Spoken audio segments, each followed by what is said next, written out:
Speed of these vehicles can be easily found out with the help of odometers. But how about the speed of these toy vehicles? They don't have odometer.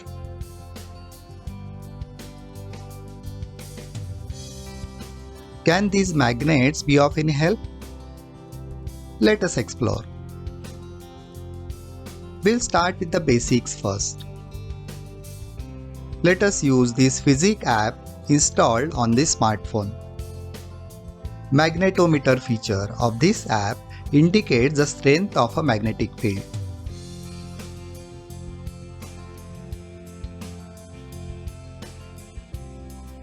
As I take this ring magnet near the phone, the number goes up. Same can be seen in the form of a nice graph, which plots strength of the magnetic field versus time. We can take help of this graph to calculate speed.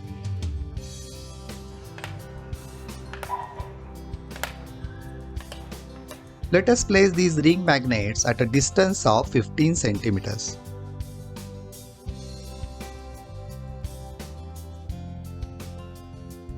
Let us mount this smartphone over a stack of corrugated sheets.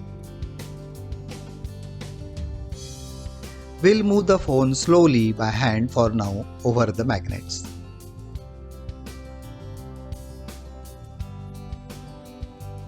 Peaks are seen when the phone approaches the magnet.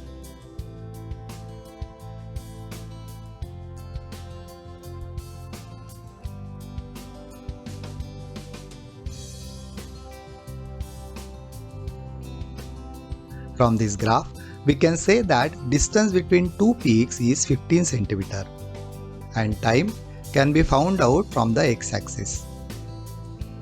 Now you know the distance as well as time for this particular movement of hand.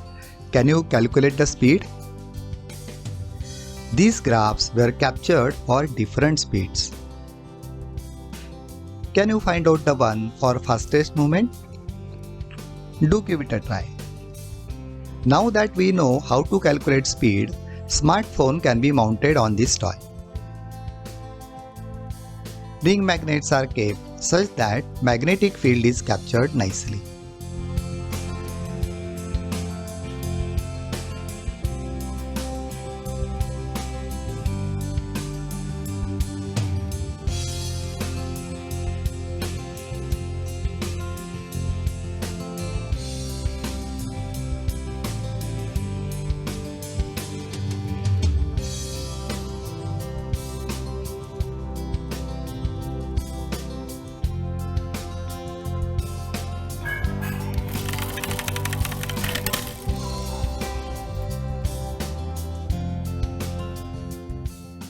That was about linear speed.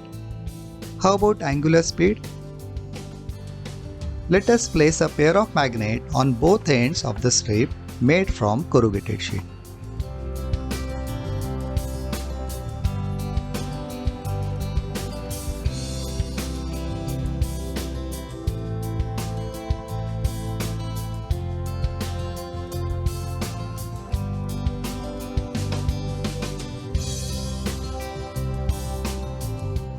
As I rotate it around, magnets move over the phone twice per rotation.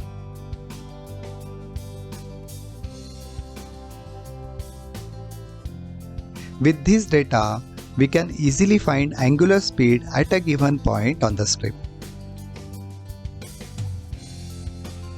What else can we use this arrangement for? Let us place our smartphone below the pendulum.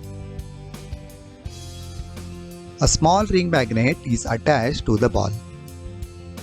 As it swings, it records its peak during one oscillation. With this data, we can measure the period of the pendulum and in turn length of the thread.